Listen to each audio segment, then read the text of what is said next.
আসসালামু আলাইকুম। জাহাঙ্গীরনগর বিশ্ববিদ্যালয় সি ইউনিট ভর্তি পরীক্ষায় তুমি কিভাবে 70+ নাম্বার তুলতে পারো এটার উপরে আমি তোমাকে একটা মাস্টার প্ল্যান দেবো।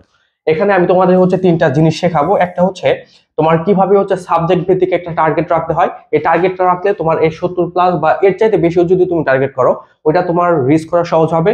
এবং তোমার এখানে একটা প্লাস মাইনাস সিস্টেম আছে, এটা হয়তো তোমরা ইতিমধ্যে জানো, কারণ অনেক ভিডিওর মধ্যে আমি এটা নিয়ে ইতিমধ্যে কথা বলেছি। আরেকটা আমি এখানে একটা সামারাইজ করব আমার মতো। এখানে সামারাইজটা তোমাদের এখানে বাংলা, ইংরেজি এবং সাধারণ জ্ঞানের মধ্যে আমি তোমাদের কিন্তু টার্গেট মার্কিং এর উপরে ভিডিও দিয়েছি। যেমন তুমি বাংলায় কিভাবে 15 থেকে 16+ নাম্বার তুলতে পারো, ইংলিশেও সেরকম, জিকের মধ্যে তুমি কিভাবে 32+ নাম্বার তুলতে পারো, এটা নিয়ে কিন্তু আমি তোমাদের ভিডিও দিয়েছি। তো ওইটা তোমরা একদম ডিটেলসে দেখবে, আর এইটার উপরে আমি এই ভিডিওতেও সামারাইজ করব। তো মোট কথা তুমি কিভাবে 70+ নাম্বার তুলতে পারো এটার উপরে একটা একদম মাস্টারপিস একটা ভিডিও এটা।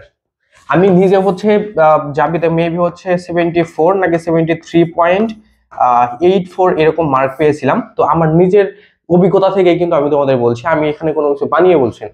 তো এখানে তোমার প্রথম কাজ তোমার সাবজেক্ট ভিত্তিক একটা টার্গেট রাখতে হবে, এবং এখানে প্লাস মাইনাসের একটা সিস্টেম রাখতে হবে।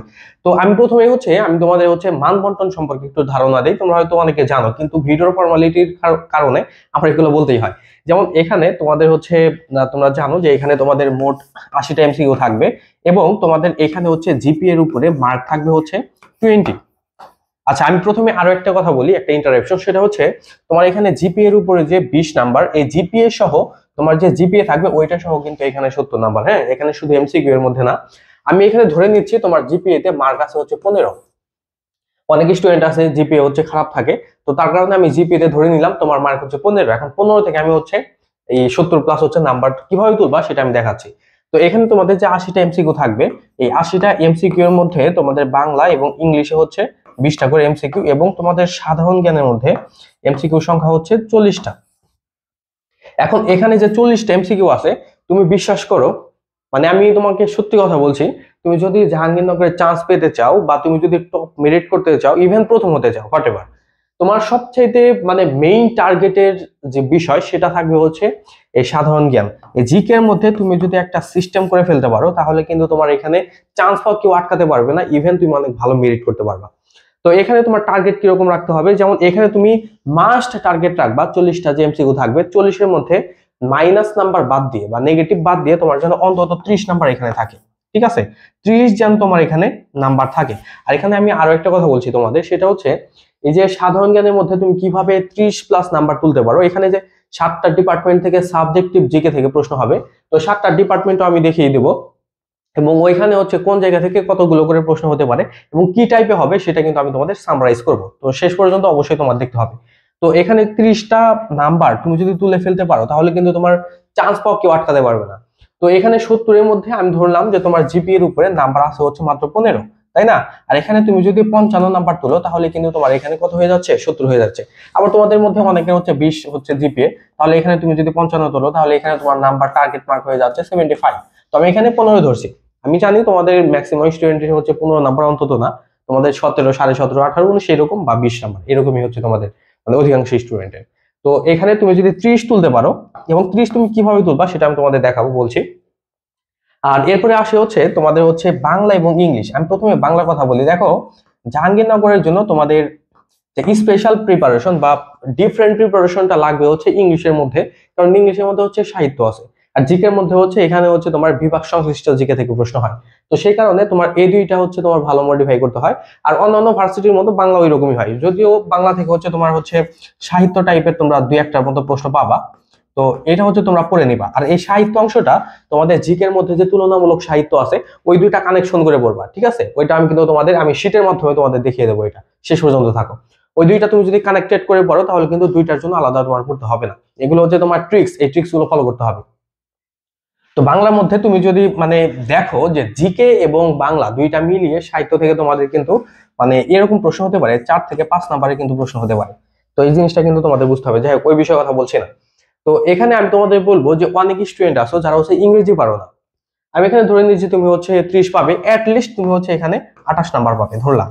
এখন তোমাদের মাঝে তো অনেকের তো ইংলিশ পারো না, কিন্তু বাংলা তো পারো। তুমি ইংলিশ পারো না এই বলে তো বসে থাকলে হবে না, তোমার এখানে প্লাস মাইনাস সিস্টেম শিখতে হবে। তুমি ইংলিশ পারো না, তার মানে তুমি, যারা অন্যান্য স্টুডেন্টরা ভালো ইংলিশ পারে, ও তোমার সাথে 2-3 নাম্বার বেশি পাবে। তো তো ওইখানে হচ্ছে তুমি বাংলার মধ্যে ভালো করে, যে হচ্ছে তোমার চাইতে ইংলিশে বেশি নাম্বার পেলো, ওর চাইতে তুমি যেন 2-3 নাম্বার যেন বাংলায় তুলে নিতে পারো, এইটা হচ্ছে তোমার প্লাস মাইনাস সিস্টেম শিখতে হবে। তো যাই হোক, এখন বাংলার মধ্যে আমি তোমাদের টার্গেট মার্ক কত দিচ্ছি, ধরলাম এখানে তুমি 30 পাবে, তাহলে তোমার এখন লাগছে মাত্র 25 55 নাম্বারে যেতে। তাহলে এখানে তোমার বাংলা এবং ইংরেজির মধ্যে কত করে লাগে, অ্যাভারেজ করলে হচ্ছে 12.5। তো এখানে তুমি যদি বাংলার মধ্যে যদি ভালো করে পড়ো, তুমি কিন্তু এখনো 15 থেকে 16 নাম্বার তোলা কিন্তু অনেক বেশি সহজ হবে। তুমি যদি ভালো করে পড়ো এবং তোমার যদি ভালো প্রিপারেশন থাকে, সত্যি বলছি বাংলার মধ্যে তোমার 15-16 তোলা মানে সেরকম মানে ব্যাপারই না, সত্যি কথা ব্যাপারই না। তো তুমি যদি এখানে 15 তুলতে পারো, আর এখানে যদি তোমার ধরো 30 নাম্বার যদি থাকে, তাহলে তোমার ইংলিশের মধ্যে কত লাগছে, ইংলিশের মধ্যে তোমার লাগছে হচ্ছে মাত্র 10, অনলি 10 মার্কস। এখন তুমি বলতে পারো যে ভাই এত বড় বড় টার্গেট দিচ্ছেন, এটা কি আমি পারবো? তুমি চান্স পেতে চাও আর তুমি টার্গেট নিতে চাও না, তাহলে তোমার চান্স পাওয়ার দরকার কি? তো ভার্সিটি তো হচ্ছে মুখের কথা না, এখানে তুমি বসলে চান্স হয়ে যাবে, তোমার রূপ দেখে চান্স দিবে সেরকম তো না। তোমার মতো অনেক খেলোয়াড় আছে যারা হচ্ছে 6 মাস ধরে পড়তেছে, তো তাদের সাথে তুমি বিট করতে চাও, পড়াশোনা করবা না তা তো হবে না। যাই হোক, এখন তুমি যদি এই টার্গেটে তুমি যদি মানে যেতে চাও, তাহলে তোমার কিভাবে পড়তে হবে? তোমার অবশ্যই হচ্ছে দৈনিক কয় ঘন্টা পড়তে হবে জানো? তোমার দৈনিক এখন থেকে যাদের প্রিপারেশন ভালো তারা হচ্ছে দৈনিক 12 ঘন্টা করে পড়বা, আর যাদের প্রিপারেশন ভালো না তারা যেন মিনিমামই বলছে, কারণ তুমি যদি চান্স পেতে চাও তোমার অবশ্যই খাটতে হবে, না খেটে তুমি চান্স পাবে না। তোমার অন্তত হচ্ছে 14 ঘন্টা করে পড়বা, যারা হচ্ছে এই বিষয়গুলো নিয়ে জানো না। এখন আমি হচ্ছে তোমাদের একটু সামারাইজ করি, যে হচ্ছে এখানে তোমরা হচ্ছে কিভাবে এই সাধারণ জ্ঞানের মধ্যে 30+ নাম্বার তুমি কিভাবে তুলতে পারো, এটা হচ্ছে আমি তোমাকে একদম মানে খুবই এক্সক্লুসিভ একটা ট্রিক্স এর মাধ্যমে আমি তোমাদের এটা দেখিয়ে দিচ্ছি।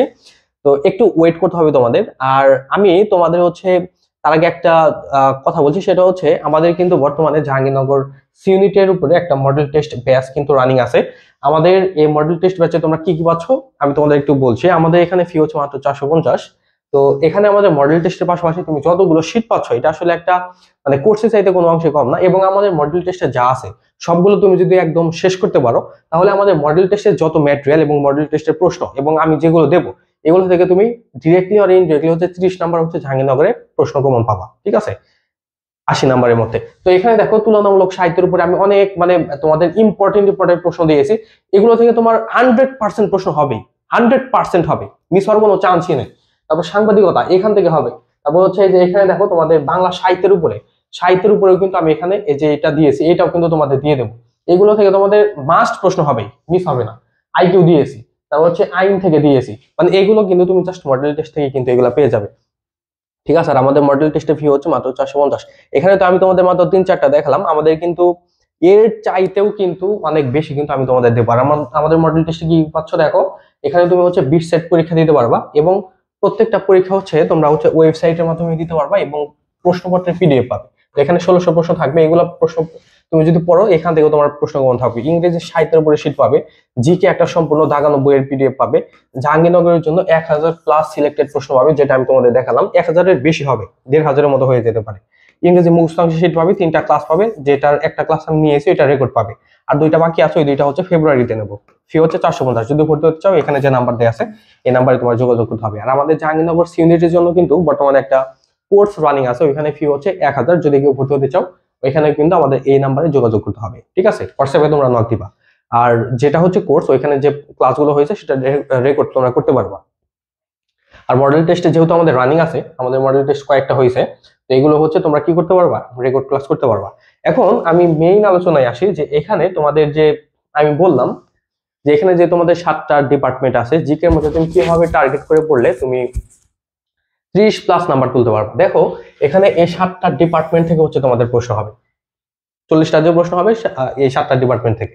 এখন আমি তোমাদের একটা ভিডিওতে যে 32+ তুমি কিভাবে পেতে পারো, এখানে কিন্তু আমি তোমাদের আলোচনা করেছিলাম তোমাদের সাথে, যে এখানে যে ইতিহাস আছে, এই যে যেমন এখানে তুমি সাংবাদিকতা বলো, তারপর হচ্ছে প্রত্নতত্ত্ব বলো, তারপর হচ্ছে আইন ও বিচার, তুলনামূলক সাহিত্য, সবগুলোই কিন্তু মানে ইতিহাস কেন্দ্রিক হবে। হ্যাঁ, মানে ম্যাক্সিমাম গুলো আমি পরবর্তীতে যেগুলো মার্ক করলাম এগুলোর অধিকাংশ প্রশ্নগুলো কিন্তু ইতিহাস কেন্দ্রিক হবে। সেক্ষেত্রে দেখা যায় তুমি হচ্ছে এখানে ইতিহাস থেকেই তুমি 15 থেকে 20 নাম্বার পাবা, 15 থেকে 20। আবার এখানে কিন্তু ইতিহাসের মধ্যে এগুলো কিন্তু ইনক্লুড কিন্তু হবে, বুঝতে পেরেছো? তার কারণে তুমি যখন মানে প্রত্নতত্ত্ব পড়তেছো, ইতিহাস পড়তেছো, তারপর হচ্ছে সাংবাদিকতা পড়তেছো, আইন ও বিচার, তুলনামূলক সাহিত্য, এগুলো তুমি যখন পড়তেছো, তারপর হচ্ছে আন্তর্জাতিক সম্পর্ক, যেমন হচ্ছে তোমার বিভিন্ন যে ইয়েগুলো আছে, সংঘ যেগুলো আছে, হ্যাঁ সংঘ, ওইগুলা তুমি যখন পড়বা, তখন হচ্ছে ইতিহাস ভাবে হচ্ছে পড়বা। হ্যাঁ, তুমি যদি এইভাবে তুমি যদি ভালো করে পড়ো, এখানে ধরলাম যে এই টাইপের মানে ইতিহাস কেন্দ্রিক হচ্ছে 20টা এমসিকিউ থাকবে। জাস্ট সাপোজ তুমি মনে করো যে 20টা এমসিকিউ থাকবে, এই 20টার মধ্যে তোমার অন্তত কত নাম্বার তুলতে হবে জানো? 20টার মধ্যে তুমি জানো হচ্ছে 16 নাম্বার তুলতে পারো, অন্তত 16 জানো তো? না না, 16 না, 16 কম হয়ে যায়। এখানে যেহেতু ইতিহাস কেন্দ্রিক এগুলো তোমাদের পারার কথা, এখানে তোমাদের হচ্ছে 17 টার্গেট রাখবা। আর এখানে মানে আরেকটা কথা বলছি, এখানে ইতিহাস কেন্দ্রিক প্রশ্ন হলেও কিন্তু এখানে প্রশ্ন কিন্তু অনেক ডিফিকাল্ট হয়, যেগুলো নর্মালি হচ্ছে তুমি যদি সাধারণ মানে যে আমাদের বইগুলো আছে অন্যান্য ভার্সিটির জন্য ওইগুলো পড়লে কিন্তু আসলে অনেক সময় দেখা যায় যে ওইগুলো থেকে কমন আসে না, কারণ ওই টপিক থেকে কমন আসবে কিন্তু ওই প্রশ্নটা কমন আসবে না, কারণ এখানে যে প্রশ্নগুলো হবে এগুলো অনেক ডিপলি হবে প্রশ্ন। হ্যাঁ, এই জিনিসগুলো তোমার বুঝতে হবে। তারপরে যে দর্শনের মধ্যে তোমরা আইকিউ প্র্যাকটিস করবা, আইকিউ প্র্যাকটিস করলেই পারবা। আর এখানে আমরা আমাদের ব্যাচে যেগুলো দিচ্ছি ওইগুলা তুমি যদি সমাধান করো আইকিউ আশা করি যে এখান থেকে তোমার হবে। আর আমাদের কোর্স তারপর মডেল টেস্ট নিয়ে কিন্তু আমাদের ডেসক্রিপশন বক্সেও কিন্তু তুমি বিবরণ দেখতে পারবে। এরপর হচ্ছে সাংবাদিকতা, সাংবাদিকতার মধ্যে তোমরা যে হচ্ছে ধরো উল্লেখযোগ্য যে সংবাদ মাধ্যমগুলো আছে কোন দেশ নির্ভর এগুলো তোমরা দেখবা, এখান থেকে তোমরা প্রশ্ন কমন পাবে। এবং সাংবাদিকতার উপরে যদি দেখো যে রিসেন্টলি খুব বড় ধরনের একটা ঘটনা ঘটছে সেক্ষেত্রে ওইটা দেখবা। তারপর প্রত্নতত্ত্বের মধ্যে তোমরা তো জানো কি দেখতে হবে, যেমন প্রাচীন যে বিহার যেগুলো আছে ওইগুলো দেখবা। হ্যাঁ, নামকরণ কিভাবে হয়েছে, কোন জায়গায় অবস্থান, বৈশ্বিক যে মানে বিশ্বের বিভিন্ন জায়গায় যে তোমার ইয়াগুলো আছে সভ্যতাগুলো আছে ওই সভ্যতাগুলো দেখবা, এখান থেকে তোমার প্রশ্ন কমন আসবে। আইকিউ দেখবা, আন্তর্জাতিক সম্পর্ক দেখবা, আন্তর্জাতিক সম্পর্কের মধ্যে বিভিন্ন সংগঠন দেখবা, সংগঠনের মধ্যে ধরো প্রশ্ন হবে যে একটা সংগঠনের সর্বশেষ সদস্য উল্লেখযোগ্য কোনো দেশ থাকলে সেটা, এবং সংগঠনের অবজেক্ট বা উদ্দেশ্য কি, ওইটা কত সালে প্রতিষ্ঠিত হয়েছে, কোন দেশ নির্ভর, এগুলো দেখলে কিন্তু হবে, সদর দপ্তর এগুলো দেখলে হবে। আইন ও বিচারের মধ্যে ব্রিটিশরা হচ্ছে 1600 থেকে 1947 পর্যন্ত যে ঘটনাগুলো করেছে, যে আইনগুলো তৈরি করেছে এবং কিসের জন্য করেছে এগুলো তোমরা একটু দেখবা। আর এখানে কিন্তু কত সালে কোন আইন হয়েছে, আইন মানে কিভাবে হলো, আইনের ধারা কি, এগুলো কিন্তু তোমাদের লাগবে না, তোমাদের জাস্ট লাগবে এটা কত সাল হয়েছে, কোন গভর্নর করেছে, এগুলো দেখলে হবে। এটার জন্য তোমার বেস্ট সলিউশন হচ্ছে তোমাদের যে ইন্টারমিডিয়েটে যে পৌরনীতি বইটা ছিল, পৌরনীতি দ্বিতীয় পত্র বইটা তুমি যদি পড়ো তাহলে কিন্তু এখান থেকে তুমি ভালো একটা সাপোর্ট কিন্তু পেয়ে যাবে। মোট কথা পৌরনীতি দ্বিতীয় পড়লে এখান থেকে সবগুলো প্রশ্ন কমন আসবে যদি এখানে ওই টাইপের প্রশ্ন করে থাকে। আর তুলনামূলক সাহিত্য নিয়েও বললাম, তো এভাবে তুমি যদি পড়ো এখানে কিন্তু 30 তলা তোমার জন্য কঠিন হবে না। আর আমার মনে হয় ভিডিও অনেক লেন্দি হয়ে যাচ্ছে, তার কারণে ইংলিশ আর বাংলা ওইটা নিয়ে কথা বলছি না, ওইটা হচ্ছে আমাদের আলাদা যে ভিডিও আছে চ্যানেলে গিয়ে তুমি হচ্ছে ভিডিও সেকশনে যাবে, ওইখানে গেলেই হচ্ছে আমাদের এগুলো পেয়ে যাবে। তো ওইখান থেকে তোমরা দেখে নিও। আশা করি তোমরা ভিডিওর মূল থিম তোমরা বুঝতে পেরেছো। তো সবাই ভালো থাকো, আজকে আমাদের আলোচনা এই পর্যন্তই। আর জাহাঙ্গীরনগর নিয়ে তোমাদের কারো কোনো প্রশ্ন থাকলে সেক্ষেত্রে আমাকে জানাতে পারো।